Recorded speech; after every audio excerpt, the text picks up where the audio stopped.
Time for Windows Weekly with Paul Thurrott. It's episode 100. What is it, 75? Wow. Paul just got an Android phone. He talks about the pros and cons of Android, some new insight into Windows Phone 7 just around the corner, and a lot more Microsoft news. It's all coming up next with Windows Weekly. Netcasts you love. From people you trust. This is TWiT.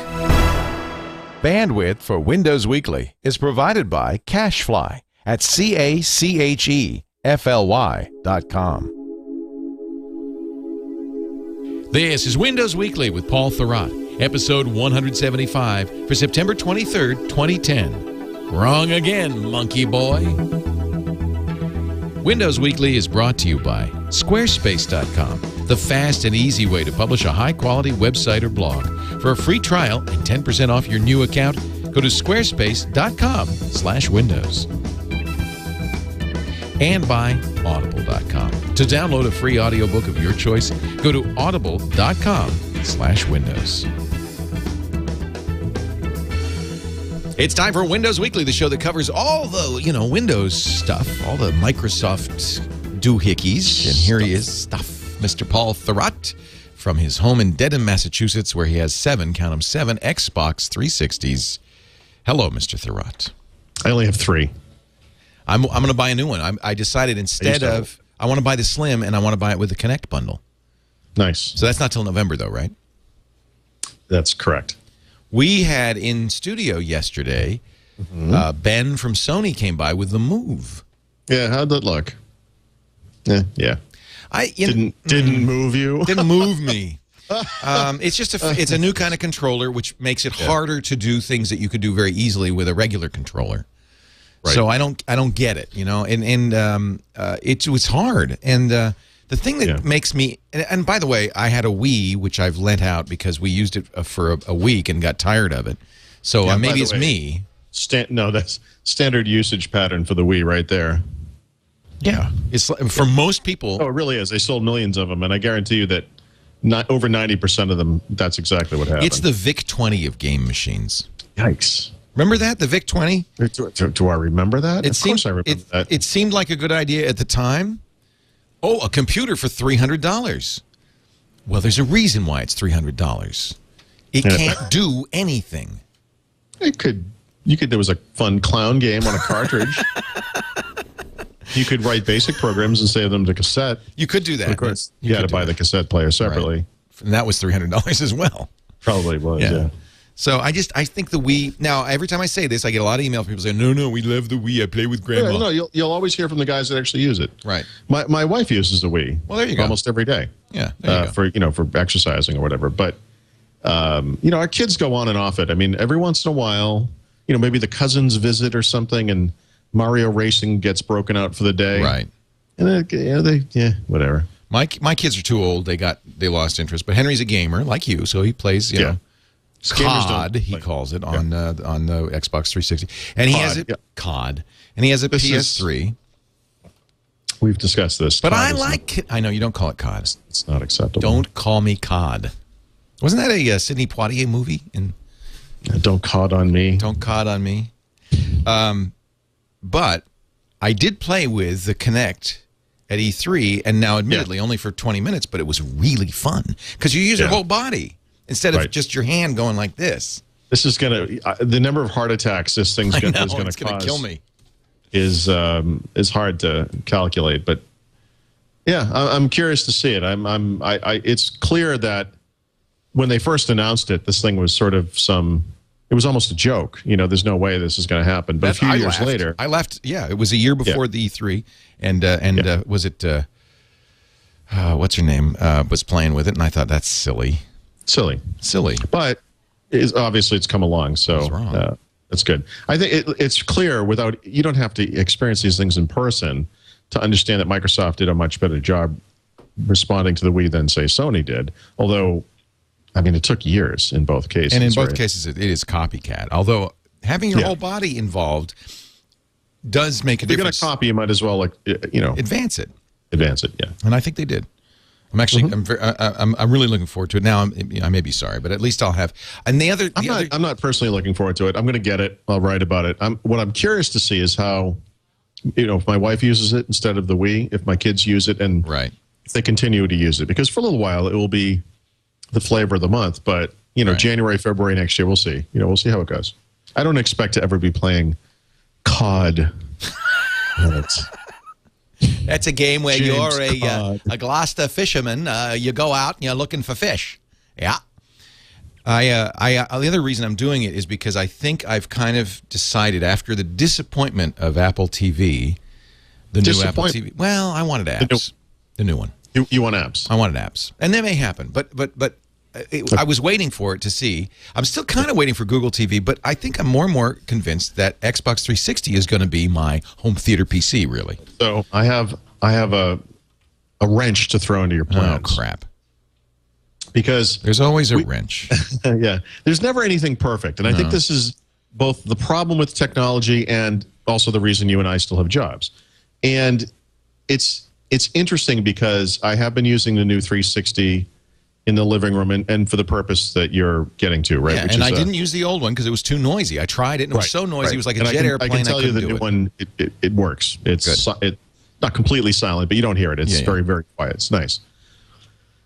But, there are some things, there are some things about it that aren't perfect, One of the weird things about the 360 is if you're using Windows and you have a big external hard drive, you these days, you don't have any choice. You have to format it as NTFS. Right. You can't plug that into an Xbox 360. It won't see an NTFS drive. That's crazy. It's only FAT32? Yeah. That is bizarre. Crazy. Even the new file format, the FAT file format, I think it's called XFAT, is not supported by the 360. What is it, running Windows ME? What the hell? I don't understand. It's bizarre to me that they have never added this capability, so that's one little thing. It's not a deal breaker, but I mean, it's one thing. But one of the things that was just announced was these new Roku boxes. I don't know if you've seen these. I have one. I just got it. Okay, it came the yesterday. 1080p version, the upper, whatever it's XDS or whatever it is. The top two, and by the way, price is right, $89 and $99. Down, right? 1080p support. Now, there's nothing that's doing it yet. But when presumably they're saying, Netflix or Amazon or somebody's going to offer 1080p downloads. Well, I don't know what that's going to look like. There are two aspects to this box that make it very interesting to me, aside from the stuff that's obvious. Obviously, we're on there, and Netflix. Love that. That stuff's all awesome. Amazon, et cetera, et cetera. Thank you, MediaFly, by the way. It's MediaFly that makes that possible for us. Yeah, it's great. So they've added the capability to plug in a drive, like a WD TV or an Xbox 360. That's interesting. Now, wait a minute. I didn't know that. So there's a USB port? It's a USB port. You can plug in a drive. And what would you do with that? I would load it up with movies or my kids' TV shows. And it'll play back what's on there? Yeah. So that's really interesting. So it can play local content. That's neat. Oh, I didn't know that. The other thing, and I think this is actually coming, and I think it's not in the box, but I believe that they have promised DLNA support, latest version of DLNA. Oh. And for people in the Windows environment or for people with Windows PCs at home, what that means is it can be a target for play to.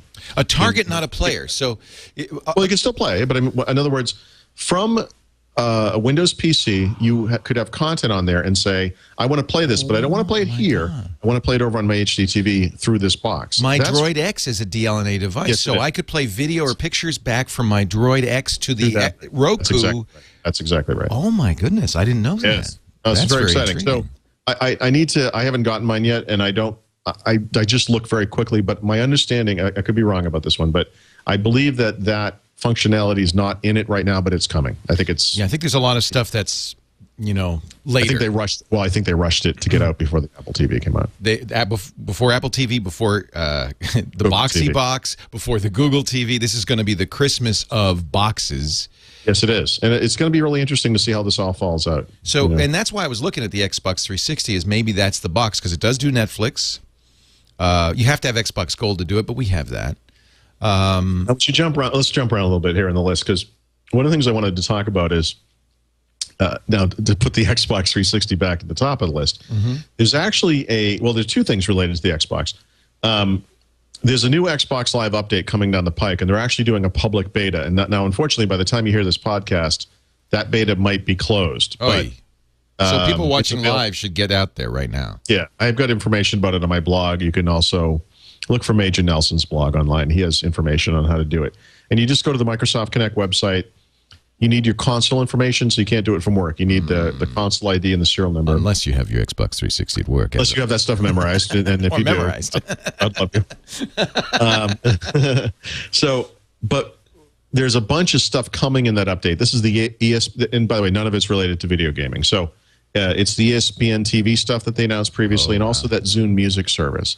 So if you have a Zune pass, you'll be able to play that content over the Xbox 360. And by the way, speaking of Netflix, one of the biggest problems I found with any of the Netflix clients, like on the Xbox 360, is that it's nice for showing you what you have in your queue.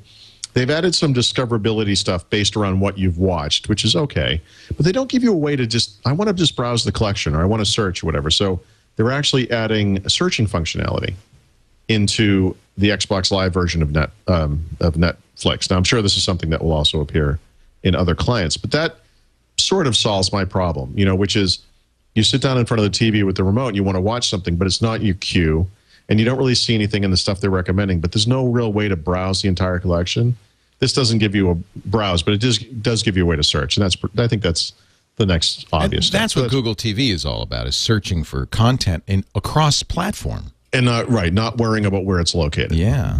Yeah, and that's why Google TV is interesting. We think it's going to be interesting. So we're gonna wait and see. But yeah, I mean, I think between the new Apple TV, the Xbox 360, the Boxee box, which actually is also in the show notes later, some of the Hulu stuff, there's a bunch of stuff, going on right now. So it's really interesting. It's very exciting. But whenever you're in a situation like this, and we've been this way for 10 years. Where you have a lot of different ways of doing something. There's no obvious winner.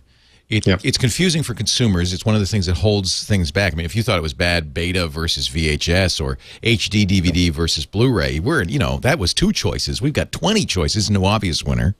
I don't think there will. Do you think maybe there will be? I don't think there needs to be an obvious winner. I think there will be a variety of choices for whoever, for different needs, as long as content providers make the content available. I would say it's unclear, and we won't know. And maybe a year from now, this will be an interesting conversation with the hardware. But from a services perspective, it's very clear right now that the only service that's really come out ahead of everything else is Netflix, right? To the point where they're actually going to be on the Apple TV, which is kind of amazing, because up until that announcement, arguably the old Apple TV and the iTunes content was a direct competitor to Netflix. Right. So you see Netflix now, they're on Roku, they're on the Xbox 360, they're going to be on the Apple TV. Obviously they're on PCs and devices and all that stuff. They're on the iPad and all that. Netflix is the one service, I would say, that's really kind of taken off. Yeah, yeah. And they're investing. They just invested almost $1 billion. Yeah, and that doesn't preclude other serviers, by the way. It doesn't mean that Netflix, won. It just means Netflix is a nice, safe bet now. It's a play. When Netflix first came out, I actually went with Blockbuster at the time for the DVD stuff, because Blockbuster at that time had one huge advantage, which was you could bring the movies back locally to a store, and then they would give you one free rental for every movie you brought back to the store. They must have lost millions of dollars on this thing. So it was the same thing. They did. They just filed for bankruptcy, Blockbuster. Yeah, with debts almost totaling $1 billion in debt. I think half of that was my responsibility, because I abused this thing so badly. And then, my local store went out of business, and at that point, it's like, well, okay, let's go Netflix now, because there's no reason to stick with Blockbuster. There was no advantage to it. And of course, Netflix was just starting to do the on-demand stuff. Right. It's an interesting world we live in. It's a great world, though, for people who I see more and more people canceling their cable, going a la carte. Yeah, close. I'm close to this. Real close. You have kids, so it's a little trickier. You're also a sports fan. The logical one in the family said, well, what about, the Red Sox, local baseball? Sports is the issue. Those guys are on, we can't even do over the air, because the Red Sox are on NESN, the New England Sports Network, which is a cable channel. This is why... This is how they get you. I was very interested in an Apple TV that supported apps, because there's an MLB 2010 app. Well, actually, on that Roku box, if I'm not mistaken, there is MLB. A Major League Baseball something. It's $100 something a year. It's expensive, but you get all the games. $100 something a year. How much is my cable a month. I bet it's $100 and more than that. You know, I mean, no, the MLB deal is great because you get all the games, and not only do you get all the games, you can watch it from either side. You can get the local, and that's the thing. And if I ever moved cross country or to some other part of the country right now, you know, I think one of the coolest things to be able to do is to watch Red Sox games with the announcers from Boston. Yeah. Right. Yeah. Because when they say "No Mo Garcia Para," it's just great. Yeah, because he's played here in I know, it's been a while. decade. I know, but I know he played with Kyle Yastrzemski. Yes. Enrico Petrocelli. I was a Red Sox fan. I remember those days. Well, Jerry Remy, then you'll appreciate, is now the announcer. Great. For the Reds. I would absolutely listen to the local announcers. As you should. It is fantastic. They do. Unfortunately, they do the blackouts still, which really bugs that piss out of me. It's not. Come on, they're not going to not sell tickets because somebody can watch it on their Roku box from San Francisco. Please, you know, please. If it wasn't for you, Leo. Anyway. I think that's one of the discontinuities of this change is there's still local television broadcasters who don't want it to stream because then you won't watch TV, or the local team who thinks they're not going to sell tickets. All of these things, and these are bumps in the road that we are going to have to solve before people widely adopt this technology. But for me, I mean, I have a dog in this hunt because we would like to be, TWiT would like to be a peer, Windows Weekly would like to be a peer with all of these programs so that you can watch, you know, us as easily as you watch Brian Williams with the NBC Nightly News. And wouldn't you rather watch us than Brian Williams? I don't know about Brian Williams, but, you know, rather than say Dancing with the Stars, yes, absolutely. Okay. You know. Pick your poison. Yeah. Sure. I was very disappointed because last night my wife, her sister is in town, my sister-in-law, and I. Yeah, it sounds disappointing. We sat down. No, that wasn't the disappointment. Oh, I'm sorry. We sat down because I had DVR'd, I believed, Glee and the season opener on was very excited Tuesday night. They weren't home. I said we'll watch it Wednesday night, and it wasn't there, and it wasn't on demand. It's not available yet. I was frustrated. Yeah. So we also have a tiered system now, though, where you'll be able to find that thing if you. Eventually, I'll get the next day, and because this happens, right? Sometimes you DVR something and it records the wrong channel, and or something, or just it doesn't work. We don't know why.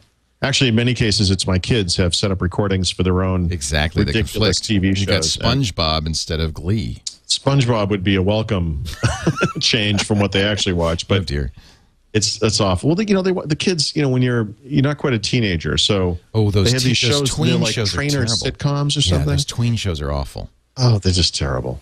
Yeah. Anyway, I don't want to get off on a sidetrack, but you do have a lot of options for that kind of thing. I don't know Glee specifically, but I'm guessing the next morning on iTunes, there it is, or on Zune even, or wherever. I mean, these shows have to be somewhere on the web, whatever. It's not like the old days. You miss it and you miss it, you know? Yeah. The stuff's out. And that is kind of cool. But that was a disappointment. It's out there, but it's not out there fast enough because it's the next day. It's not quite there yet, so it's not on demand. It's not on the cable box. Not on the cable box. And I have Netflix and Amazon. Watching Lost, you know, every once in a while you'd kind of miss the recording. And I can assure you, even my wife, who's notably cheap, would say, just buy it on iTunes. You know, buy it on iTunes. I don't care. How much is it? $25? I don't care. Buy it. Exactly. Get the HD version. Buy it. You know. So, in the process of writing your book, new book, be out soon, Windows Phone, Secrets, be out day and date with the Windows Phone, which Paul has not yet tipped us to, but everybody thinks is, I think, October 11th. I've heard that day. Let me tell you something about October 11th. It's a day that will live in infamy. No, I'm going to tell you something about October. October 11th is the day, right? That's the day that people have been saying. That's what I'm hearing. I just want to make sure. I think it is. So here's the thing about October 11th. Microsoft is having an event in New York on October 11th. And they have an event in October every single year. And it is not a launch for Windows Phone. So I think that the rumors about this October 11th thing might have been because Microsoft from the old days. They booked some space or something, and people like, oh, this must be it, right? And so I guess what I would just say to the October 11th thing is, yes, Microsoft is having an event on October 11th. But it ain't what you think it is. The event is not called the Windows Phone 7 launch. So I'm not saying it's not the 11th. I'm just saying. Thank you, Paul. Yeah. Thank you. Thank you. I'm not shooting it down. I just want to be clear that, Thank you. There could be 2 events. There could be 2 events. Possible, It could have been October 10th because that would be 10-10-10. Nice. Nice. If nobody's dibs that, I would like to book Moscone Center and make an announcement that day. Then I'll just have to figure out what the hell it's going to be. There you go. But it's an auspicious date. It is an auspicious date. You, however, in order to write this phone, of course, had to have a Windows phone, and you have one. We've seen it. Yep. You've talked as much as you could about it. But now you're not using it. What are you using? Well, no, okay. Actually, I am using it, but what happened was, I'm actually an employee of this company that's like the Viacom of this industry. I don't know. It's kind of this huge company that does all these different things, only some of which are related to technology. And there's some interesting aspects to that. But, one of them is, they want to send me a computer. Shocking. And I have to have this conversation with them, like, your computer is of no interest to me. I have I have computers, my friend. I have 11 computers that I can see. Take the company computer. It'd probably have special spyware on it just for you. Actually, a year ago, they sent me a box. It was funny. It was one of those Apple Tower boxes, the Mac Pro box, which is the size of my Volkswagen. And inside of it was about, 25 gallons of popcorn and and a computer, like a Dell computer. Not a Mac. And, no, not a Mac. Neither one was welcome. That is just such a stupid thing. They sent like a tower computer and a huge screen and a keyboard and a mouse and speakers and all this stuff. So I kind of opened the box and I looked at it and I was like, yeah, okay, whatever. And so I put it down. It's been sitting in my cellar. And so anyway, they want me to get on the VPN. Anyway, they're sending me a laptop. Okay, fine. But they're like, you got to get a phone. I'm like, I have a phone. And like, yeah, but you got to get a phone, that's on our system, and we can do the exchange stuff on it and everything. And I'm like, but I have a phone. But they want me to have their phone. This is, by the way, not just you. This is, I think, a lot of people are starting to. Isn't this what our guest said last week?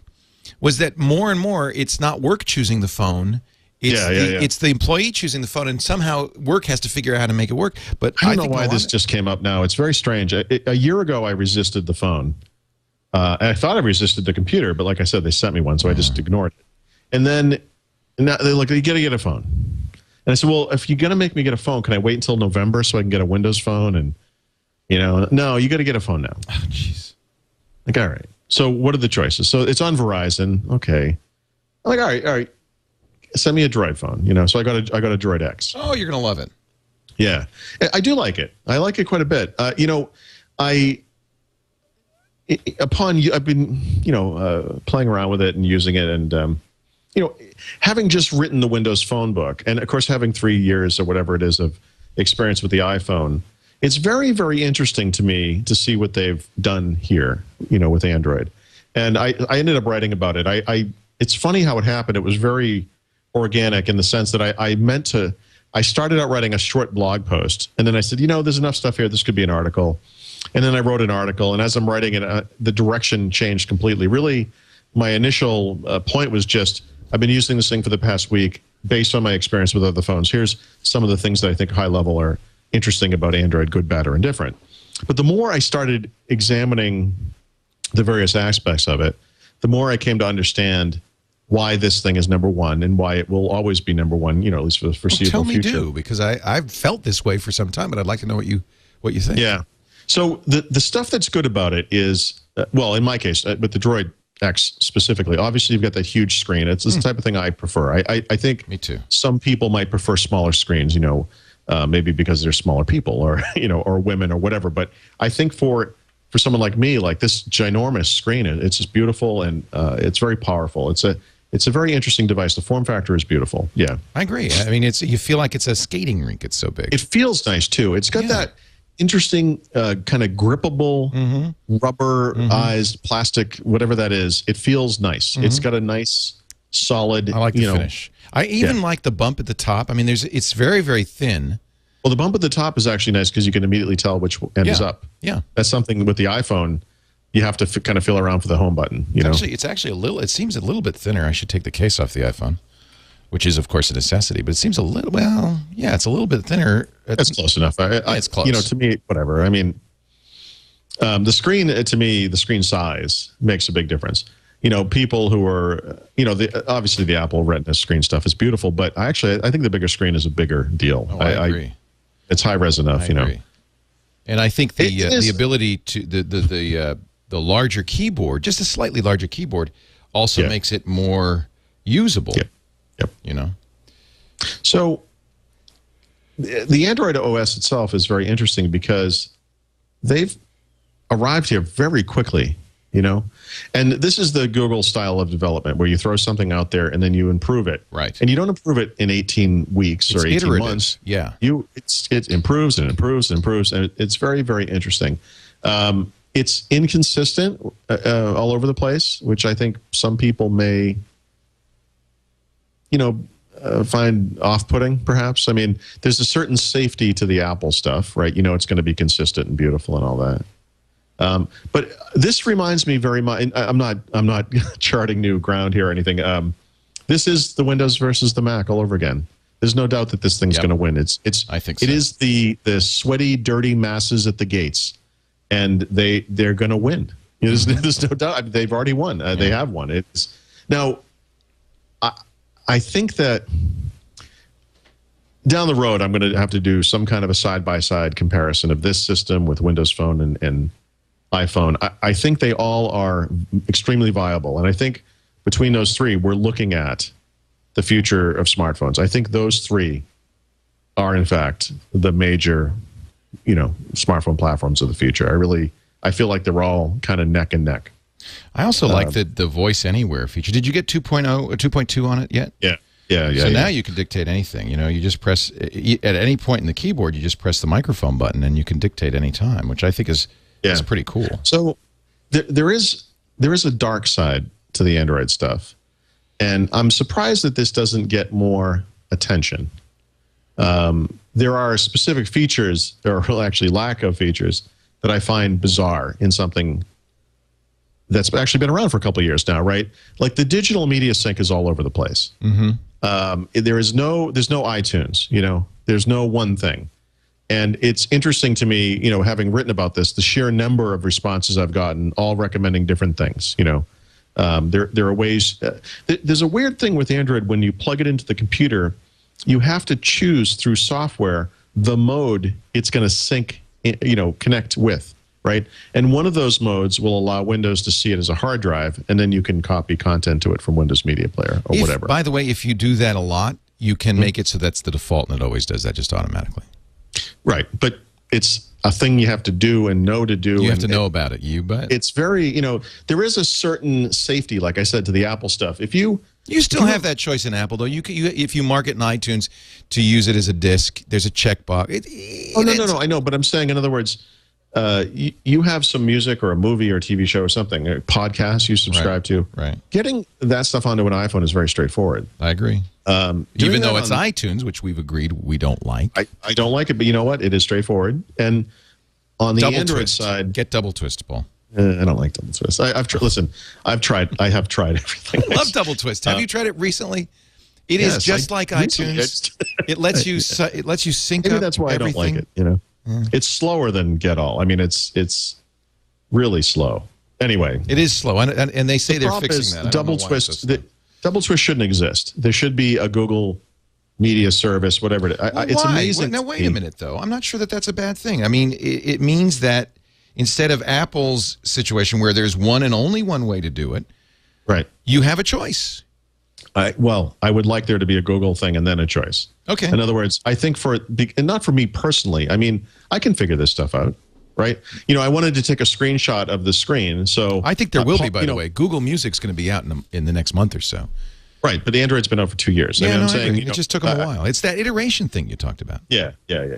But I'm thinking of my wife and normal people. that you cannot. By the way, I don't know how you got a Droid X because.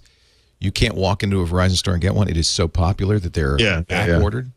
Right, because it's because I work for the Viacom of the of this industry is why. But anyway, so that's odd. The marketplace, the Android marketplace, and again, it astonishes me the sheer number of emails I got. Try AppBrain, try this, try this. I have no idea how Google gets away with Android marketplace. Really? I mean this from a legal standpoint. Oh, it is a UI disaster. First of all, there is no way to browse this store and find anything. You can get, for example, a lot of the popular iPhone apps that I like are, in fact, in the Google or the Android marketplace. I would never know that unless I knew their exact names and could search for them. Right. But there is some stuff in there. How this company has not been sued for this. The Android marketplace is like a giant bucket of IP violations. It's astonishing. So coincidentally, I find this pretty browsable. I mean, you can find the category. You go through the category. They have top paid, top free, just in. There's a search. Right. I mean, it doesn't have iTunes. No. But I'm just talking apps here. If you were to compare the top 10 paid and free apps on the Google Android marketplace with the ones from the iPhone. That's true. Yeah, there's a lot. I think you'd be shocked at the difference. Yeah, there's a lot of crap. It's crazy how much gunk there is in there. I mean, it's just it's clogged with crap. So this is a little off to the side, but on Sunday there was an editorial in the New York Times by Thomas Friedman. Right, we probably recommend his books. Oh yeah. Thomas Friedman does something that actually sometimes I find kind of annoying. He'll go to China or India or wherever, and then he'll go or Africa one time. He writes on and on and on and on about we get it, But he wrote this thing about China that I actually found really interesting, and he was talking about China and compared to the United States and where they perceive where they are and where they perceive where we are and how we perceive the world. In the United States, of course, we think of ourselves as being number one. And, we're number one at everything, right? We're the best at everything. And to China, who's moving very quickly and doing things that here would just be completely illegal to make it happen. They look at us as fat and slow and the also-ran and yesterday's superpower, and they have no respect for us at all. And it was a really interesting editorial, and I put a link to it in the show notes. Not because I want to discuss China and the United States, but because I saw some interesting parallels between this China-U.S. thing and Android, or Google, which is China in this story, and the United States, which is Apple or the rest of the cell phone industry. And that, Google in many ways is cheating, to get ahead. Like they're doing things that, in other words, Apple has come under fire for having these crazy App Store policies, which in some way I have to agree with. But on the other hand, what they've ended up with is this very curated experience that's very high quality. Google has just opened the floodgates and said, screw it, we're not even going to look. And if somebody, wants to come by and complain because there are 117,000 apps in there that rip off the Simpsons TV show, then that's their responsibility. They can complain.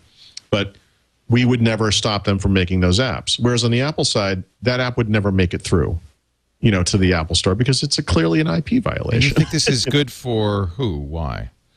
Well, I think what it is allowing Google to do is jump ahead very quickly. Like they've found a way to just like YouTube. Share.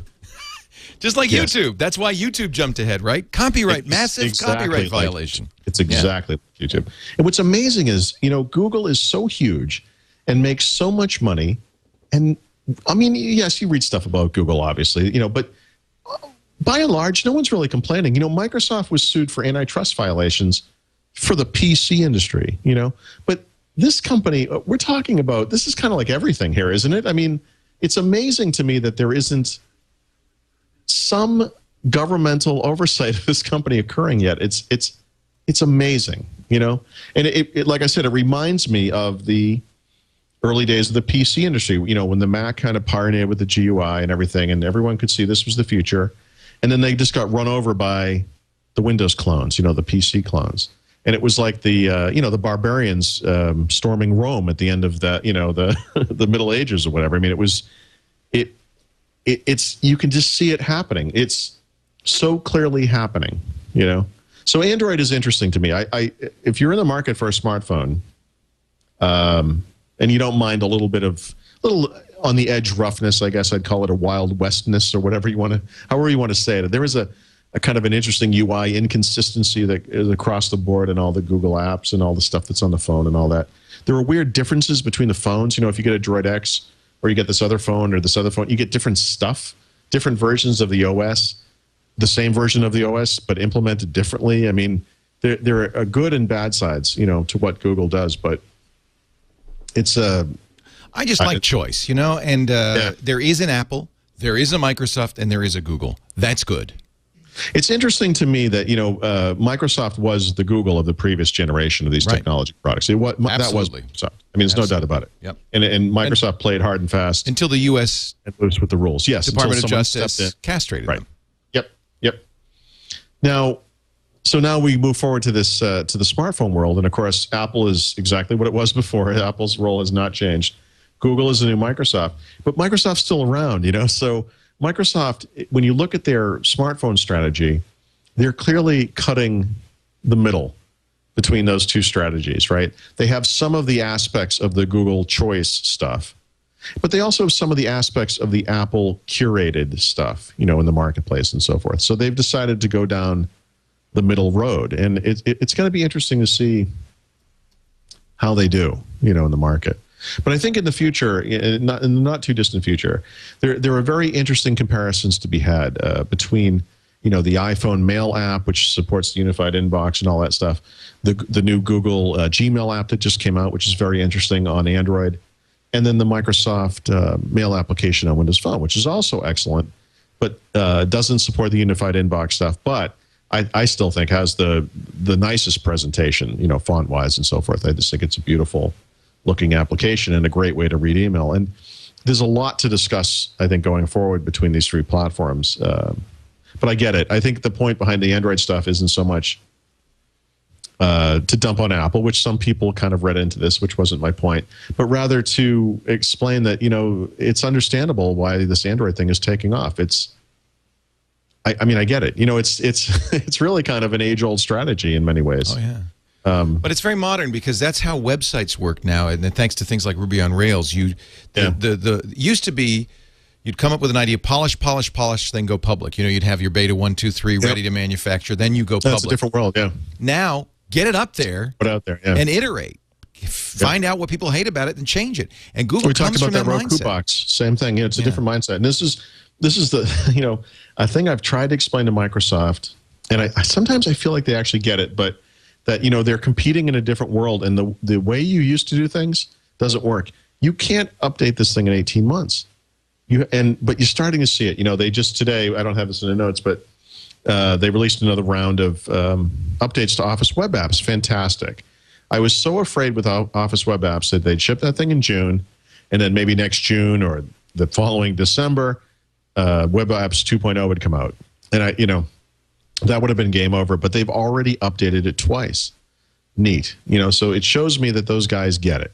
You know, that you have to keep going. You're on a treadmill now. You either get off the treadmill or you race as hard as you can. There is no middle ground here. You have to do one or the other. It's a scary thing. Hey, if you want to compete in this world, that's the way it is. Sorry. It is. I mean, and it's how everybody's starting to feel some stress from that, because it's kind of the way it is, isn't it, for everybody in this, at least not just companies, but individuals. Well, yeah. Don't you feel like? No, I'm not stressed, Leo. Let's take a break and come back. Paul Thurrott is here talking about Windows and Microsoft. He's the editor-in-chief of the SuperSite for Windows at winsupersite.com, a great place to go. There's blog there and articles and all sorts of stuff. And, of course, he's also news editor for Windows IT Pro, and his book, Windows 7 Secrets, in stores now. Windows Phone Secrets coming to stores soon. Paul has to use a crappy CMS system because he's stuck with it. I think he wrote it in Delphi. Yikes. Is that right? No. Oh. ASP. ASP. I shouldn't call it crappy. You wrote it, but it's a little antiquated. I wrote it, in 1979. It was great.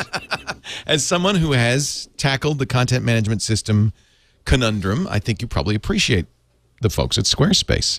Squarespace is hosting, plus simply the best CMS in the world. I mean, it is modern. It is efficient. It was written by two. I don't understand why I'm not using this. Every time you show either. this thing off, I hate myself. I know, I don't either. Anthony and Dane, who wrote this when they were in college, not so long ago, were real wizards in programming, really wrote something great, and they keep it up to date. Now, why would you want to use a hosted solution? Well, first of all, you never have to update it with security patches or fixes. It's all automatic. You always get the latest version of the software. They take care of all the hard stuff for you. Plus, their very sophisticated virtual server technology, Java-based, switches on power when you need it, so you never run out of juice. You know, you get hit by Dig or Slashdot or Twit, and you're gonna stand up to that. And by the way, so easy to use. I mean, even Dick DiBartolo, who is not, let's face it, the most technical guy in the world, was able to design a website that looks great. You get the templates. Damn him. You get the templates to start, but then you drag and drop, so you have total control. You can drag the margins around. You use your mouse to completely design it. I mean, it couldn't be easier. If you are CSS and JavaScript aware, absolute control of everything, you can go right into the CSS. So you're never really. It's kind of the best of both worlds. Flexible, easy to use, and yet very powerful. And that's just one aspect that makes Squarespace so great. The blog importer is really nice, too. If you have an existing blog, as long as it supports the standard, the WordPress or the Blogger or the movable type or typepad standard, they can import everything. Text, images, tags, authors, comments. Original URLs are protected even. And just go right into your Squarespace. And here's even a better thing. And you may never use this, but it's nice to know it's there. Easy to get it out as well. The importer goes both ways. So you're never stuck. All the SEO is preserved. Everything, all the links continue to work. All the media is moved over to the Squarespace blog. This couldn't be easier. Couldn't be better. I want you to try it right now. Absolutely free for 15 days. Starts at $12 a month for hosting plus the software. They've got a variety of packages depending on your needs with monthly, yearly, or if you want the biggest discount, 2 years, you get 20% off. Then add the promo code Windows, you get another 10% off for life. For life. So we're really saving you some big bucks here. Squarespace.com. Just try it just for 2 weeks for free. Now, you don't even need a credit card, and you'll see what we mean. Even somebody like Paul, really probably. You know, it's funny. I probably like you said, oh, no, I want to do it myself. It's how I learn. I love to program. I want to do it myself. And you feel that way. I'm not saying that anymore. No, exactly. You feel that way at first. No, I don't want to learn, Leo. Yeah. I'm done. Pretty soon you get to the point where, do it for me, please. I can't take it anymore. Squarespace.com/Windows. We thank them so much for their support of Windows Weekly. Let us move along. I like it that you're getting into Android, I have to say. And I think one of the things that Android is like Windows is it's much deeper than, say, the iPhone. Well, the iPhone is easy to get. Yeah. Very clean, very simple. Yep. And I suspect Windows Phone 7 will be like that as well. Very obvious. Like, this is how you use it. I use the term curated, I think, for some reason. But you know, Android is like you find stuff every day. I find a new feature. Yeah, I actually, you know, when I updated the OS to the new version, Froyo or whatever it's called. Yeah. It blew away my PIN code, you know, the login thing. Mm-hmm. It took me a long time to find that. You know, yeah, where is and it? I said to my wife, you know, where is this? She has a Droid, you know, right? And where is this damn thing, you know? And it's actually pretty obvious once you realize setting security. Yeah, but she actually uses that. You know, they have the kind of security we can swipe a. That's what I use. I use a pattern. Yeah. Well, I said, but you can see the pattern on your phone. I mean, what you know, it doesn't seem very secure. I mean, it's. You can actually hold it at a certain angle and see the pattern. The thumbprint. You know. It depends how much you use it. Yeah. Or how much you clean it. Right. If you keep it clean, then it's pretty obvious. Be sure to clean it before you lose it. The advice there. Or just use a pen. Yeah. I know. I have both, and I use both, but I have to say, once you... No, it's high quality, and actually, you know, one of the big... And it has rough edges, like I said, but... I also just, you know, from following this thing along, they're improving this thing so rapidly. And one of the pieces of feedback I got about my complaints about the UI and everything is that back in, I think it was May or June, Google hired a UI expert from Palm. Interesting. Who was tasked specifically with fixing all the stuff I just complained about. So, yeah, this stuff is coming. I mean, maybe I like it better because I started using it with the G1. I mean, from day one. Right. So you can see I've been through this. Yeah, it's so much interesting to me because I looked at my wife's when she got it. I thought, this is nice. I get it. But when you see a very modern one now, here we are a couple of years into it, it's amazing how fast it has come on. I mean, it's very high quality. And, there is one big difference between today's smartphone market and the old PC market when we did the PC versus Mac stuff. And that is that, there was always a price premium on the Apple stuff on the Mac side. There still is, in some ways. And, people who buy that stuff feel like they're getting something extra out of it. It's fine. I mean, there's always going to be a market for these high-end kind of things. But, when you look at smartphones, if it's Android versus Windows Phone eventually and iPhone today, you're not saving money by going with Android. Not really. Not as a consumer, right? I mean, no, it's exactly the same. Right. So there's no longer the price argument to make. Right. I think that the big decision from consumers when it comes to Android is just the sheer availability of devices. If you go to Verizon, they have to have 5 or 6 different Android phones right now. Clearly what has powered this in many ways was probably first device makers and then eventually wireless carriers picking up on this platform. And, it's not like Verizon sells the Droid X. Verizon sells several Android phones, and I think that has played a big role in its success. Well, it's a negative too because while there is a lot of choice is a double-edged sword. It drives people crazy. Before we started recording, you had This Week in Google up, and you were talking about the Droid X and the Android upgrade they just did, and I was fascinated to hear you talk about how one of the toolbars is completely different because Motorola actually changed it to make it look like the old one, thus bypassing one of the improvements that Google had put into the system. Can you imagine a PC maker stripping out a feature of Windows? Like, we're not going to include Windows Media Player, but here's this piece of crap we made. That happens, though, doesn't it? No, not to that extent. What kind of controls does Microsoft? Does Microsoft say this is the experience, you can't change it? No, I mean, there are certain parts of the Windows experience that PC makers are not allowed to change. And those have actually evolved over time because, there was a kind of a weird time period there where your computer could boot up and have a compact logo or something instead of the Windows logo. So there are certain branding aspects to Windows that PC makers are not allowed to change. If you want to look at something very simple, for example, the default start menu that you see when you first boot up your computer for the very first time, a PC maker can provide a certain number of custom icons, but they also have to ensure that a certain number of those default Microsoft icons are there as well. They can't just blow them away. Right. That's a very small aspect of it, but it kind of gives you an idea of, the types of things that Microsoft does allow and does not allow. Right. We're going to talk more about Windows Phone briefly. I understand that Zune is going to update itself, right? So this will be the warning, right, that something's about to happen? A warning, yeah. Warning! Danger, Will Robinson. Something is about to happen. The Zune service will change. Is that right? Yep. Yes. Do you want to tell us how? No, I was hoping you would fumble through it. So I think, here's what I think, everybody. As you know, Leo. Yes. Well, Microsoft is repositioning Zune as more of a service. One of the things that came out this week, I talked to them about the Zune because to me, a lot of this Zune stuff is very confusing. They're sticking with the Zune HD in the US for now. There have been a lot of rumors and then stories about job postings related to new devices from Microsoft. I think what this all points to is Microsoft intends to have a Windows Phone-based version of Zune next year. It's not ready now. This is speculation on my part based on the evidence, but that's the way I look at it. So for right now, as far as the device is concerned, Zune HD is US only, and it will continue going forward. They'll keep selling it. All right, neat.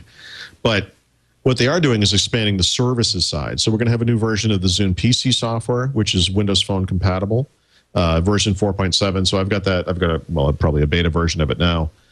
There are new features associated with it, which I guess I can't talk about yet, but sometime in the coming weeks, Microsoft will release that for PC users. There's also going to be the update on the Xbox 360, right, which enables the Zune music experience stuff, the stuff we talked about earlier, the Zune Pass and so forth. Today, if you have an Xbox 360, you can access the Zune video stuff. So music is coming. But the big part of the puzzle is the Zune online services, right? Because if you get a Windows phone, no matter where you live in the world, you know, the UK, Canada, Australia, whatever, you know, you want to have access to the stuff that makes Windows Phone special. And that means things like Xbox Live, you know, the Office Online stuff, but also the Zune services, Zune Pass, Zune Marketplace, right? The ability to buy applications, but also, you know, music, TV shows, movies, and so forth. There are movie purchases and movie rentals. They're different things, you know.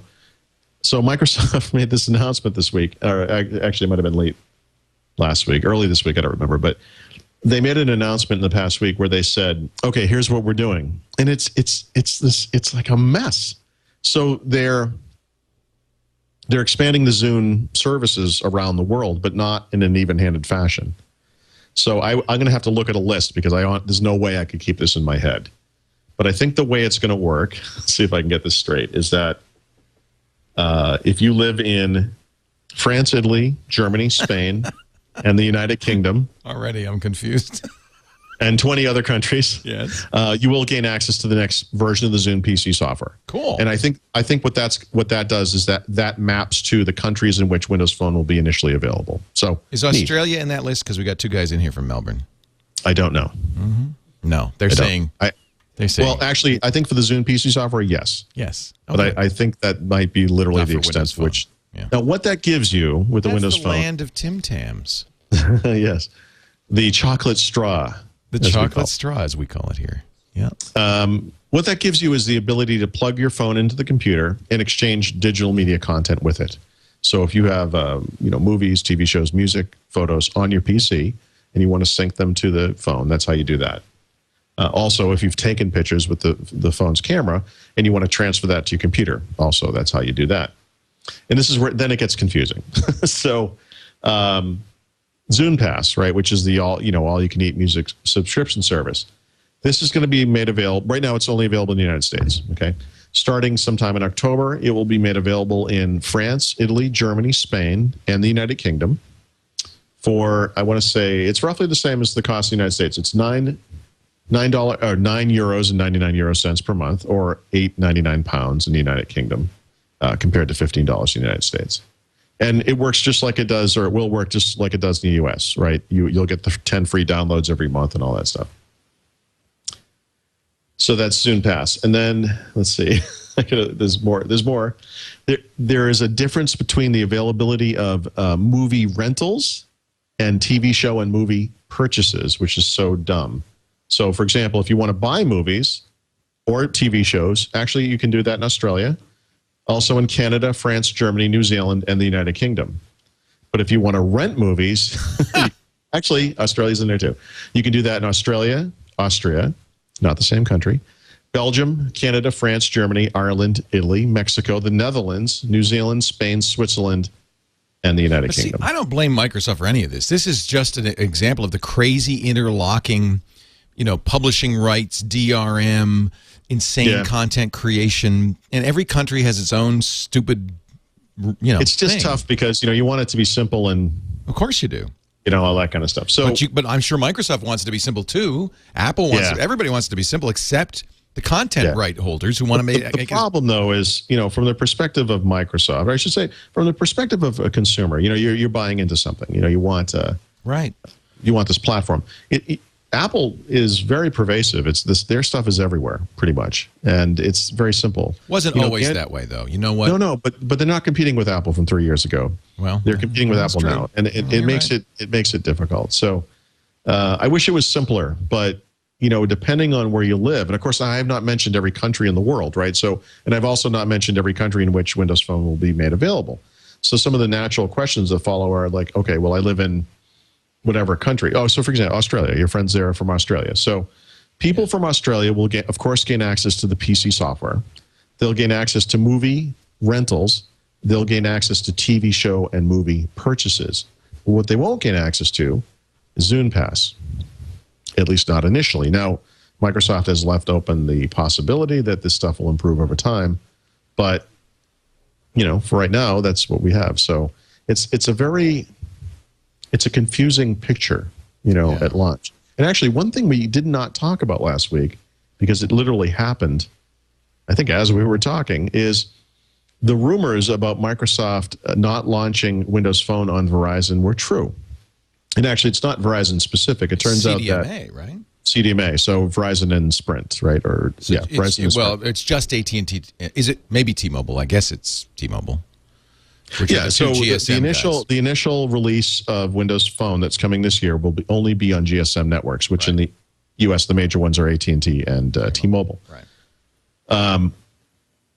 Now, they're saying that CDMA will be pretty quick. First half of 2011, I've gotten some emails suggesting it'll be very early in the first half, but it is something that's not going to happen right away. This really stinks because based on the hundreds of emails I've gotten, and I mean literally hundreds, there are a bunch of people sitting on Verizon right now.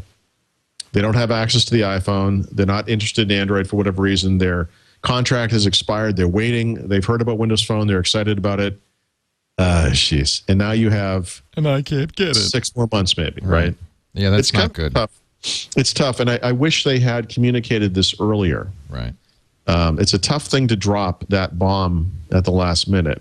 Similar to this announcement about the Zune services and what countries they'll be available in. There's a certain amount of clarity that needs to occur here that isn't occurring, from what I can tell. So it's too bad. So we'll see. This thing it's like a train coming down the tracks. It's happening one way or the other, but it's interesting. It's not going to be equal in all places, which is too bad. I hear the train coming down the track. Microsoft Security Essentials now available to small, very small businesses. Yeah, really tiny businesses. Everyone understands. Microsoft Security Essentials is their free antivirus / I didn't know you couldn't use it in business. Well, technically, so it's licensed for use by individuals. Right. Right. Now, if you're running a small business that has 10 or fewer computers, I mean, I put it on every computer. Those people were installing Windows Security Essentials anyway, right? I mean, Microsoft is just allowing something that was already occurring. I mean, I think the real discussion that needs to occur here is, what's your solution? They're coming out with this Aurora server, 25 users and under. Well, what about those guys? I mean, why wouldn't those people have Security Essentials on all their PCs? Right. It's silly, So I'm glad they're finally moving to this point where everything will be free, for security as it should be on Windows. But honestly, this product should be given away for free to everybody. And the way that they should differentiate what they give to the enterprises compared to what they give to consumers or individuals or very small businesses is that on the upper end of the market with the forefront products, which is really the same thing, but just with management infrastructure, is what you're getting when you pay is the ability to manage it all from a center console, and that should be the only distinction. I think security should just be part of Windows. I don't understand why this is baby steps toward the inevitable future where this just becomes part of Windows. Yeah. I think. Why is it to protect the semantics of the world that they... Yeah, I think it's to protect them and to protect themselves from a lawsuit from those companies, because you have to think that the moment that Microsoft announces that we are bundling, and of course they wouldn't use that word, but we are bundling security software solutions inside of Windows, they would be sued for an antitrust violation. Right. Which is ridiculous, because I think protecting people is job one, but... Yeah, I mean, that's their mess to clean up. Yep. It just seems, yeah. Well. Yeah. But this is always, look, let's face it, Microsoft has always protected its partners, protected its ISVs, protected its business customers. That's what they do. To a point. I mean, if you're a Microsoft partner, you're very familiar with the fact that Microsoft does over time step on toes and takes little businesses away that you used to rely on. Well, one of the great quotes I had seen, and I wish I could remember who said this, was, people forget this. In fact, maybe it was Steve Ballmer. I think it was Steve Ballmer said, people forget this, but in the mid-1990s, the #1 partner-supplied add-on for Windows was a TCP/IP stack. Well, now it's in Windows. It has to be in Windows. It has to be. Why would it's part of the OS? People actually complained. You never heard about them because they were small companies, but they complained at the time. How can you do this to us? You've screwed us. Well, I think security is the same thing. I think it just needs to be part of the deal. It's part of the deal. Okay, you go get that bongo drummer and let him in. And no. Was that? It sounded like somebody was playing the bongos in there. No? No. Was nobody pounding at your was door? Was it that weird, bup sound? Yeah. So that's a Skype thing, I think. Oh, Skype. I thought somebody was pounding at your door like your son did. No. It's time to play COD. No, my kids are very good about it. They understand, They understand. Daddy's working. I don't think they understand what I'm doing, but they understand that I'm doing it. They know working. I'm recording a podcast, whatever that means. And, they won't bug me. Let Daddy work. Even if the house was on fire, they'd be outside waving to me. They wouldn't even scream. They would just wave their arms until I noticed. The studio is, the on-air light is on. Don't tell Daddy there's a fire. Briefly, and I mean briefly, Small Business Server 7. Very brief. Microsoft's cutting Small Business Server in half. There are two versions. The Aurora product we mentioned previously, now Small Business Server 7. So if you are a Small Business Server customer or partner who sells that stuff, SPS 7 is the next version. So there's a public version available now for, Painless. That was painless, Paul. Yeah, easy. You're making me a happy man. I have to mention it. No. Not only do you have to mention it, I insist. If you didn't mention it, I would be so unhappy. I don't mind mentioning it. We have a lot of people who want us to do enterprise stuff. I know. So there you are, my friends. I have satisfied your itch, your enterprise itch. I have no personal desire to do that, but I do get a lot of. And they want to know. I get a lot of email about that too. That's where Microsoft lives. Yeah. Why, by the way, somebody? In fact, we can get right into our chat questions and answers. Yep. Web 7902, cleverly named, says, why isn't it called SBS 2008? Why SBS 7? Is it to tie in with Windows 7? Yeah, actually, yes. Actually, that's still a code name, although I noticed when they first started discussing SBS 7, the 7 had quotes around it, which is the way Microsoft does code names. Right. Windows codename Vista, or well, actually, I'm sorry, Windows codename Longhorn or whatever. It would always be, Windows Longhorn with the quotes around Longhorn, because that wasn't going to be the name necessarily. Interestingly, in this latest series of documents that I've received, the quotes are gone, so they might in fact be going with that name. So, but in the past, the servers always have had years: 2003, 2008. Yeah, since 2000 they have, yeah. So the previous version of Small Business Server is, in fact, 2008. So this version is based on 2008 R2, the underlying server. And, yeah, I mean, I suppose they could call it 2011 or something. But I hope they do call it Windows Small Business Server 7. I think that's a good name. Yeah. Let's see, another question. Any questions in the chat room? We're doing a Q&A. For Paul Thurrott, anybody want to know anything at all? Anything at all? Will there be Windows Live Messenger capability? This is Brian Dupuis. Brian J. Dupuis. Will there be Windows Live Messenger capabilities on Windows Phone? In Windows Phone, 7. So it won't be built into the OS. It's not part of the core OS, but obviously Microsoft is going to come out with a bunch of applications and services for Windows Phone, and it's inconceivable that Windows Live Messenger won't be one of those. Inconceivable. Inconceivable. It's inconceivable. By the way, I tweeted something probably a week ago in which I mentioned that Microsoft was developing iPad apps. Oh, really? And now that's inconceivable. Yeah, except that it's happening. Wow, that's bizarre. Yeah. One of the interesting bits of information I heard was that Microsoft evaluated the developer environments for iPhone and Android to see how they compared to their own. Yeah. And actually, they liked it so much they built an app. No, they hate them actually. No. They feel that Apple stuff is almost 10 years behind Microsoft's, and that Android's is actually ahead of Apple's, which surprised me. That does not seem right to me. Yeah, but I've always said, I mean, it kind of follows what I've been saying about these environments, roughly. But they also said that the rate at which they're improving is astonishing, and that they're going to catch up very quickly. That Apple's going to catch up.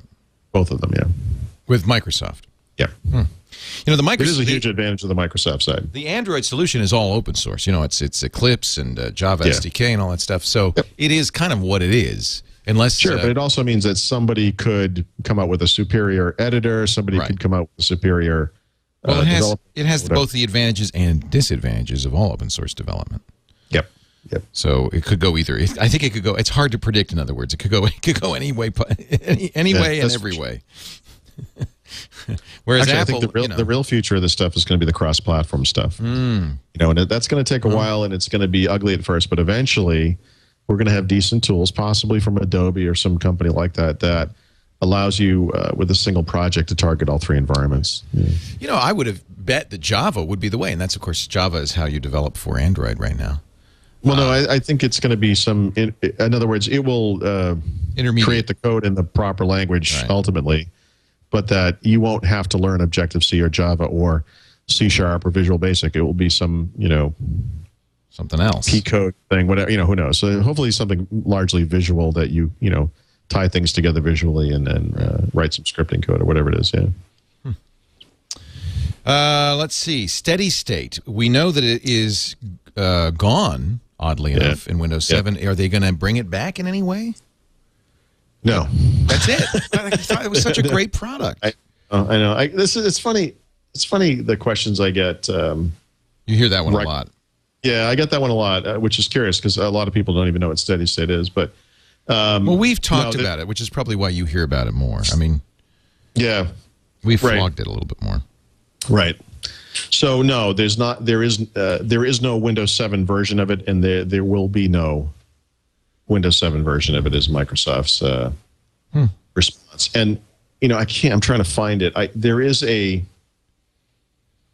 I can't find it. There's a Windows 7 based product that aimed at the educational market that is roughly akin to SteadyState. It's not actually the same thing, but no, there's never going to be a Windows 7 version. Shocker. Yeah, it's too bad. Really is a kind of surprise.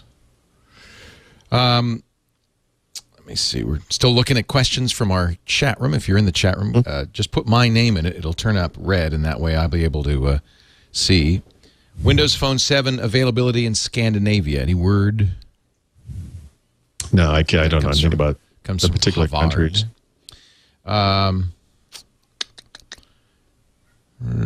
Hemi wants to know about Microsoft Office for Mac 2011. They've announced it. It's supposed to be out soon. Microsoft's been doing an interesting job at that of revealing new features over time. I don't really pay a lot of attention to it. I had gotten an early version of the beta. It expired. I haven't looked at it since. I will say on a related note that, and actually we should talk about this a little bit. I can't believe I didn't mention this. Bing rewards. Well, I want to talk about the TechNet stuff. A lot of questions from TechNet and MSDN subscribers who are looking for the Mac version of Office through those subscriptions, and Microsoft has never made those available. So I'm not saying that's not going to change in the future, but there is no Mac version of Office available through TechNet or MSDN subscriptions. We did two separate Windows 7 tips of the weeks where we talked about the TechNet subscription and how in the most recent one, Microsoft had come up with a standard version of the subscription, which was incredibly inexpensive. And it still is, and it's still there and all that stuff. But Microsoft did something this past week, which was actually kind of underhanded, I thought, which is for most of the products in a TechNet subscription, you would get 10 product keys. And what they did was they changed it so that for Windows 7, Windows XP, Office 2007, and Office 2010, you only get 2 keys now. And if you were already a subscriber and hadn't provisioned the keys previously, they changed you to 2 as well for those particular. Yeah. And the reason they did it is pretty obvious, because these things are such smoking deals that what people are doing is they're buying a really cheap TechNet subscription, and then they're just, they're installing Windows on 20 different computers or whatever. Right. Which is not its intent, nor is it its license. No, it's I got a really, I get, my email is unbelievable. I got an amazingly nasty email from someone who said, thank you for ruining this for everybody by telling the world, because you talked about it. Like I have some kind of power over Microsoft.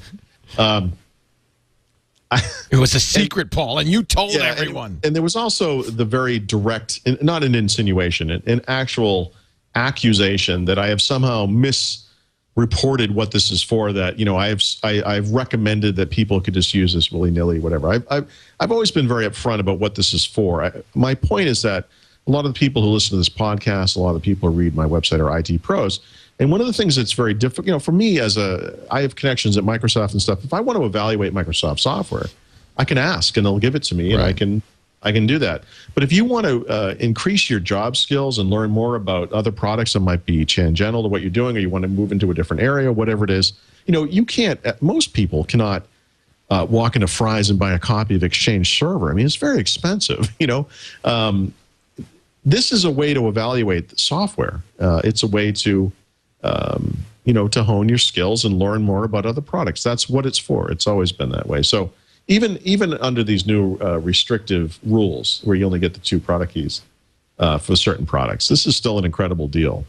And I would remind people, too, that each one of those product keys gets 10 activations. So it's possible that you could install these things multiple times. Plus, the subscription comes with every single version of Windows 7. So it's 2 per version of Windows 7. So it's not as horrible as it sounds. But I just want to be clear again, because some people didn't think I was clear, and I'm confused by that. But, you know, TechNet is there for a very specific reason. It's not so you can install Windows 7 on every single PC that every person in your family owns, you know, including the ones across country and, you know, whatever. That's never been what it's for. Right. I don't think that you were the one who gave the secret away. I wish I wielded that kind of power, Leo. But, powerful man. Yeah. So we have replaced the Windows 7 feature of the week with an IE, which I think is appropriate, an IE9 feature of the week. A lot of praise for IE9. A lot of people downloaded it in the last week, the beta, and are very happy with it. Yeah, I love it. I mean, you know, it's a beta, right? I mean, you know, one of the other, you know, speaking of feedback that I get, you know, one of the other weird things, you know, for me personally is obviously when I come across a product like IE9 that I really, really like, you know, I'll write about it and I'll be like, well, this thing is really fantastic and you should check it out. And then I get the email, you know, dear Mr. Thurrott, based on your recommendation, I downloaded and installed this piece of crap browser. Thank you for ruining my computer. You know, you get that kind of stuff and it's like, okay, sorry, you know, I mean, to break your... Again, I have a sort of a general understanding of the capabilities of the people who are reading and listening and so forth. And yes, it's not. It's a beta. You know, I didn't install it on my wife's computer or my kid's computer, for example. It will have occasional problems. You know, one of the things I really like to do in IE9 or in any web browser is use that LastPass plugin, right, to do the password saving and all that stuff, auto login. I love that stuff. And me too. Yeah, it's been a little hit or miss in IE9 so far, and I'm hoping that gets straightened out and all that. But anyway, Paul, you don't need to, and it's crazy for. I guess I mean, look. Maybe we will start from now on the TWiT broadcast day by saying qualify every single recommendation. No, we'll say at the beginning. We'll make it simple. We'll do, when every time I turn on the cameras, I'll say, "The following program is intended for intelligent users only." If you are an idiot, no. Listen, I'm not. No, I'm sorry. I'm not. Maybe intelligence is not the right word. The following program is intended for sophisticated technology users. If you are a normal person, Oprah Winfrey is now on. Please go tune in. Something like that. The View. Yikes. You could watch The View. A little on the harsh. Still a little harsh. Okay.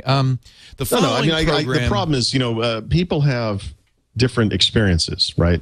One of the things I have to be careful of as a reviewer is not, you know, it's not like you review something on one machine and say yes, it works, or no, it does not work. You know, but for an individual, they have their own experience. They have a machine, and if it doesn't work, it doesn't. You know, vary. Yeah. But you know, unfortunately, I think what a lot of those people don't know not to make the generalization and say, "I don't know why you recommended this thing. It's a piece of junk." Because it didn't work on my one computer. For me, right? Yeah. That's the thing. So, you know, it used to be on Usenet. Anytime when somebody would write an answer to a question, they'd always put YMMV. Your mileage may vary. You know, just kind of as a blanket disclaimer. This works. Very often you'd see. This works for me. Your mileage may vary. I probably told you the story because I'll never forget this as long as I live, and it is emblematic, I think, of the internet as a whole. My very first experience on the public internet, by which I mean the outside of you know, local BBSs or AOL, you know, newsgroup access or whatever. I got online and I went into Usenet, which was sort of like the stuff they had on AOL. Sort of. And I know. without the content blocker stuff. Right. So I don't remember what the post was about, I bet, though, because of the time period, it was something, I was coming at it from the perspective of an Amiga user, and a lot of the Amiga guys were heading to OS2. This is the mid-1990s, and I was telling people, don't do this. You know, OS2 is the next dead end. You know, you need to think about this. Very smart. That was prescient. I think that's what it was. But anyway, the reply I got, and by the way, remember, this is to my very, very first post ever. Right. This guy said, "Wrong again, monkey boy." And I'll just never forget that, because I remember thinking, this is the first time I've ever posted. Welcome to the internet. That's the internet in a nutshell. Right there. Well, and that's why I don't want to say, you know, hey, newbies go away, because we're not really saying that. But what we're really saying is, somehow I need to express this, and I thought it was understood.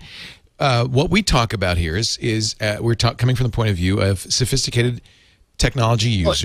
A little on the leading edge. We're looking forward here a bit. I mean, IE9 is not ready for my wife or my kids or for my parents. But that's understood. It's a beta. But see, not everybody understands that. Maybe you don't know the terminology or whatever. You have to expect a certain amount of rough around the edges. But we would really like it. I mean, I encourage, if you're new to this and you want to learn, if you're an enthusiast and you are interested, to absolutely listen along and just understand that some of the things we talk about might have unusual results when applied to your own home system. Right. You didn't want that music collection, did you? But that's how you learn. It's not like I wrote the software that deleted it. I just recommended it. That's how you learn.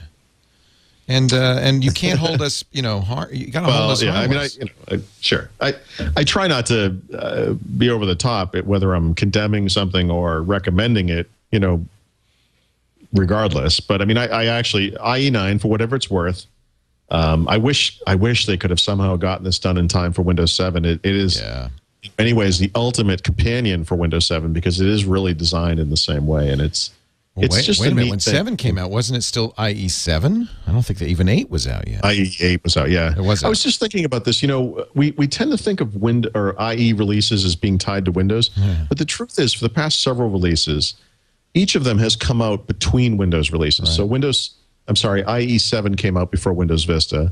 IE8 came out before Windows 7. Okay. And now IE9, of course, will be coming out before Windows 8. It's hard to get all those numbers straight. But, you did admirably well. I think I did it right. And right again, monkey boy. Yeah. So they're not always connected. And of course, IE7 also runs on Windows Vista, which is not something I'm going to do a lot of testing or writing about. In fact, a lot of the features we're going to discuss as we go through some of the features each week are going to be very specifically, you know, Windows 7 integration pieces, because I feel like that's where this browser can make the biggest difference, you know, making Windows more valuable, I guess.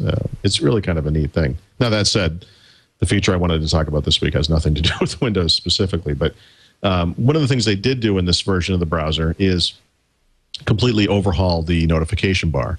This was something that they debuted back in Windows XP with Service Pack 2 when that version of IE came out. And that's that yellow bar you get at the top, you know, if you want to install or use an ActiveX control or download some software or whatever it is, you know, you get that little bar that comes down. That thing was so popular that I think every browser on Earth does this now, if I'm not mistaken. Everybody does it, completely copied it. And if I'm also not mistaken, I could be wrong about this, but I think Mozilla was the first, and I think they actually went to Microsoft and said, hey, we like this idea. Do you mind if we use it? And they said, yeah, go for it. It's no problem. And there's no hard feelings there. But, you know, one of the deals with IE9 is they want the browser to get out of the way. They don't want it to block what you're doing. And one of the problems with that kind of notification bar is that depending on what you're doing, it can be a modal interruption. So, for example, if you go to a website that needs a particular plugin or whatever, that thing will come down and then the page doesn't load, or you have to deal with it before you can move on and read the page. So in IE9, they've completely changed it. It's at the bottom, not the top. It's very subtle.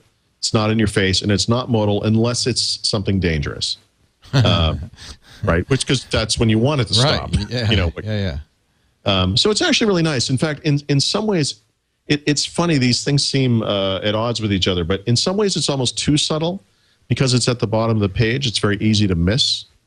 It kind of reminds me of the way I don't know what they call it on Safari, but the find in page search. You know, if you do like a Control F, right?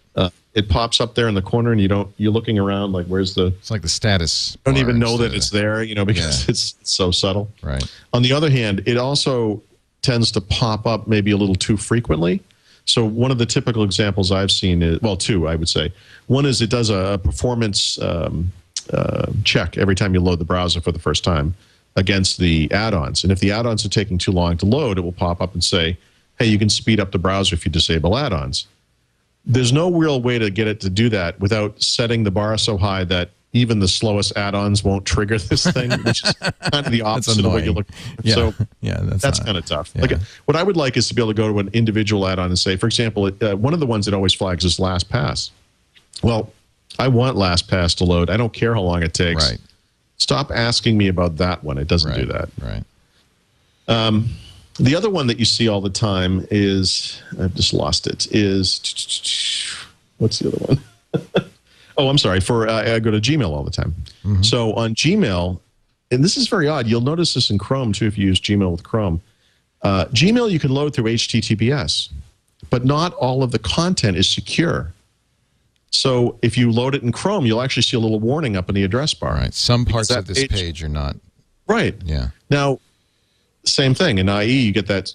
Now, of course, in IE's case, it pops up from the bottom. It will say something to, I don't have it in front of me, but it says something to the effect of only displaying the secure parts of this page. And then the options you get aren't, don't ever, one of the options is not, don't ever, yes, I get it, don't ever show me this again. So you'll actually get this pop-up occasionally, and there's no way to make it go away. I should say, no obvious way to make it go away. So I think one of the nice things about having this occur during the beta is now is the time when we can give feedback, and this is one of those things. I haven't actually sent this one in yet, but I'll be providing that feedback to Microsoft that, I think some tweaking of the notification bar is going to be in order before the final version. But anyway, major new feature is anything. It's there, and you have a chance to give it some input. Yeah. Our tip of the week. We probably use this as a tip for, but these guys had a little bit of a scare this week, and it turns out it was just a joke. But a couple of days ago, Good Old Games, which is the company that, or the service, I should say, that provides a lot of the older PC games like Duke Nukem, Unreal Tournament, and so forth, went offline. And they had a note on their site, sorry, we can't do this anymore. And we know that a lot of people want to be able to re-download their application, the games, so we're going to provide a way to do that. Sorry about that. And it turns out they were actually just redoing the site, and they were launching it as a non-beta service, ha ha ha, April Fool's kind of thing. Except that scared everybody. Yeah. Yeah, it was kind of a debatable thing to do, but anyway, they're back, and it really kind of drove home the point that what these guys are doing for these older games is similar to the notion of giving away DRM, or not giving away, but selling DRM-free music. That if you give people a good product for a good price, even though they could technically probably steal it somewhere, people will buy these things. And you don't have to be playing the latest version of Call of Duty, although I strongly recommend doing that, by the way. You do. And do that as often as I can, personally. It strikes me, though, that was one of the things I really liked about Duke Nukem. I think it was never copy protected. Was it Duke Nukem that I'm thinking of? Yeah, that could be. I don't remember. I mean, Duke Nukem 3D, I must have played that game. And it's various permutations, right? Because there was like different, the Atomic Pack, and they would a little different level add-ons and so forth. Easily a dozen times, Oh yeah, great game. But I tend toward shooters, so every game I'm about to mention is a shooter. But there are some classic games that are still fun to play. Still they're just excellent games. Very cheap, $10 and under. Baldur's Gate for $10. That's great. Yeah. Serious Sam, the first and second encounter. That's the one that wasn't copy protected. Serious Sam. Yeah. Those games are fantastic. Ghost Recon, all the Unreal Tournament games, Unreal, which is the single player game, which is a great story too, by the way. And then of course Duke Nukem 3D. I mean, there's a bunch of it's just awesome games up there, and a lot of them are really, really cheap. It's a neat service. GOG. Good Old Games. GOG.com. Yeah. Wow, this is, it almost is like, why buy a new game? I know, yeah. When you can get these. Well, you talk about, the funny thing is, casual games are very popular right now. Web-based games, Facebook games, all that kind of stuff. These games. These are the original. Graphically and so forth, they're full game. They're real games, really big games. But they're, from a system resources standpoint, they're just like casual games. You could play them on a netbook. Any computer can handle these games. Yep. Yeah, you could play them on a netbook, absolutely. And they're great. They're just great games. So definitely check some of this stuff out. That's cool. Let us finally take a break and give you your Audible pick of the week. Holy cow, Audible's been gone for some time. but they're back, baby. They never really left us. It's just that Paul was hanging there with his Audible pick of the week for a few weeks, and we didn't have an Audible ad. Let me tell you what Audible is. I never left Audible. I just finished the new Jonathan Franzen novel. Freedom. Freedom. Right? Oh, what a great book. This is a hotly debated book. Well, it's not for everybody. First of all, I mean, it's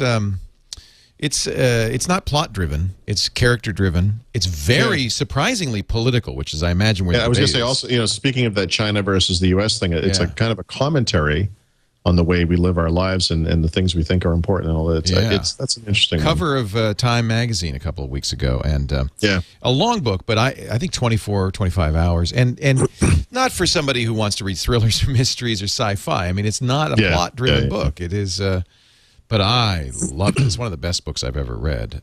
So I just finished that. So now I'm looking at what to start up. So maybe you've got a recommendation for me. Yeah, excuse me. I'm waiting for the new Bob Woodward book to come out. So you like, it's funny, and this is where Audible is so great. By the way, Audible has almost 80,000 titles now. Every kind, every category. So if you like, Paul likes thrillers, and he loves politics or history politics, and economics and that kind of thing. Great selections there. Just wonderful stuff. Right. So actually, my choice has nothing to do with any of that. But if you like standard, traditional fiction or classics, it's also there. I mean, juvenile. Yeah, this is more like swords and sorcery kind of fantasy. But interesting. That is not traditional for you. It's actually, here's the thing. I'm gonna try to pronounce this correctly because I met the author. It's actually sort of Shannara or something like that. Not Shannara, like I've always said. And not Shanana. Yes, but it was written in the mid to late 1970s. The original version of the book came with a bunch of Hildebrandt paintings and drawings in it and so forth, which I always loved. Yeah. Styled very much after The Lord of the Rings. But I alluded to this a couple of weeks ago. There's kind of a weird little personal backstory to this one.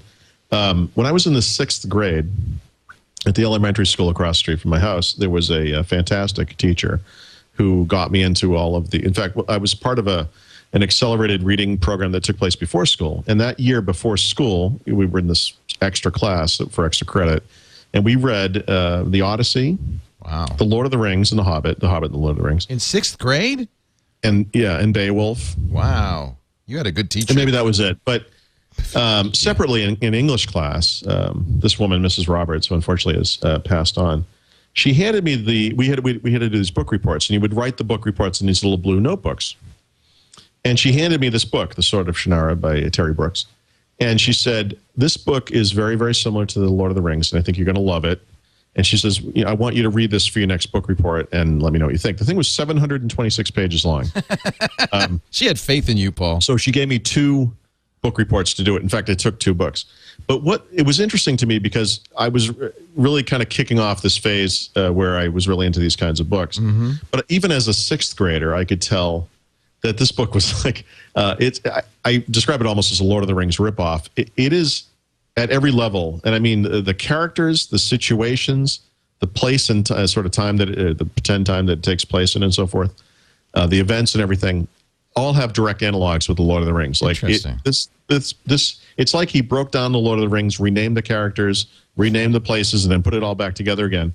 And I filled up 2 of those books. In fact, I think I still have them somewhere. That's neat. Oh, you should. But it was the first critical review I'd ever written, and I kind of panned this thing because of how heavy-handed a copy of the Lord of the Rings it was.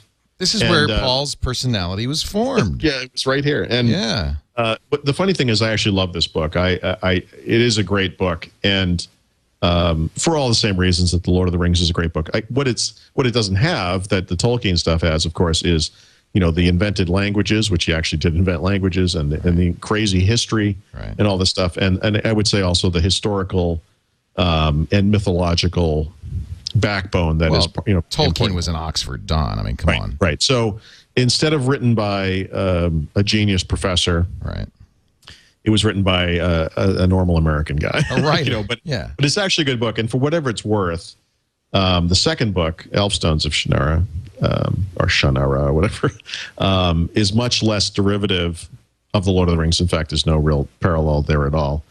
And that book is fantastic as well. And the rest of them, they kind of go downhill. And I actually don't really like much of his other stuff. He wrote Magic Kingdom for Sale and all this. Not really a huge fan of most of his stuff, but those first two Shannara books are fantastic. So did you say you just met him? No, I didn't just meet him, but years into this, probably in the early 1990s, he had come out with whatever book at the time, maybe even one of the later Shannara books. And a friend and I went to meet him at a book signing. Oh, that's neat. And he spoke, in the beginning and talked about it. And of course, he's pronouncing the name, and I'm like, oh, really? This would have been almost 20 years later. And of course, I can't not say Shannara when I see this word. It's in my head, but he pronounced differently. It's like being told that it's pronounced Hoobit. Yeah.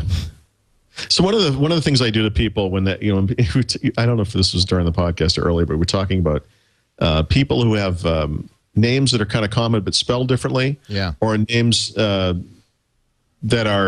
look like a common name but are pronounced differently. Right. When I'm confronted with people like that, I very often will say, "Actually, I believe that's pronounced Diane." Intentionally, you will do that. Yeah, just or just mispronounce. You're the kind of guy that just kind of. Right. So if I were to meet Terry Brooks today and he said sort of Shannara, I'd say, "Excuse me, Mr. Brooks, I believe that's pronounced Shannara." Wrong. It's Shannara. Yeah. I know you wrote it, but I read it.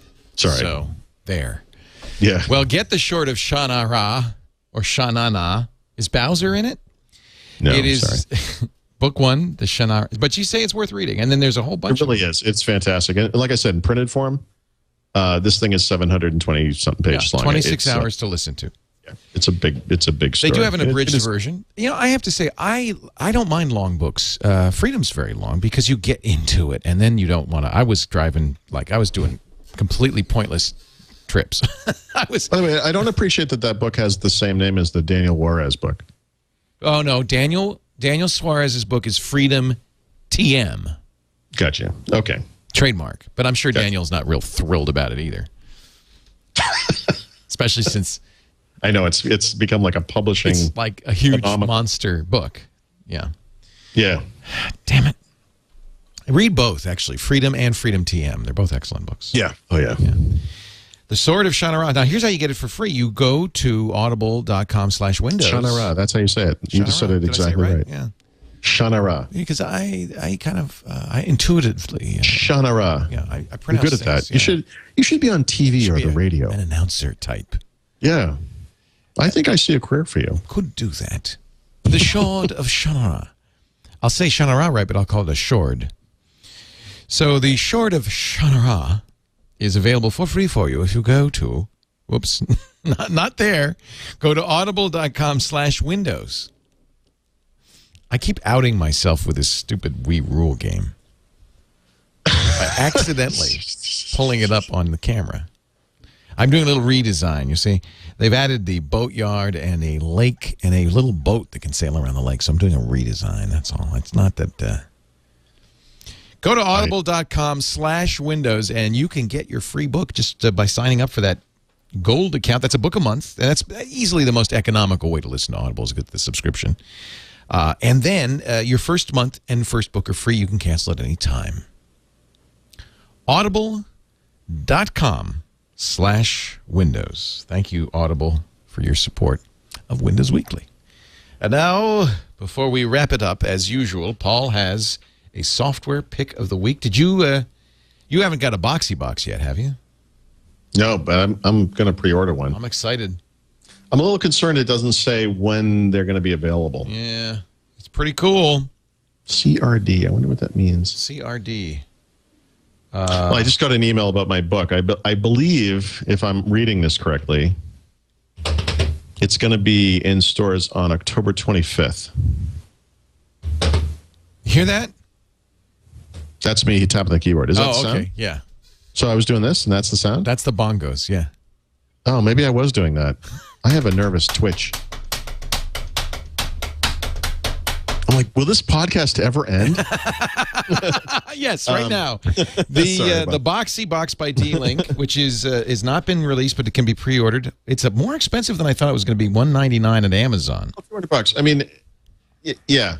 So Boxee is the software pick of the week, and you can download this right now for the PC. It's pretty nice. It reminds me of Media Center, but they've done a very nice graphical treatment. And one of the things I've been looking into lately, because as I've discussed a few times with my son who needs subtitling, is it does a really nice job of subtitling. and it uses that SRT format, the external subtitles. That's good. And yeah, and I've never done too much with this, but literally just this past weekend, I want to say, I had a movie that I thought I had correctly captioned for him that I had ripped from DVD, and it was wrong. I did it wrong. Oh, shoot. And so I said, oh, geez, but you could download these SRT files. You don't even have to write them yourself. Somebody's written them all. Maybe it will line up and it will be fine. It was perfect. Oh, it was that's awesome. Perfect. And when you display it on Boxee, the quality of the text is really nice. It's just very, it's not jaggedy at all. It's very clean.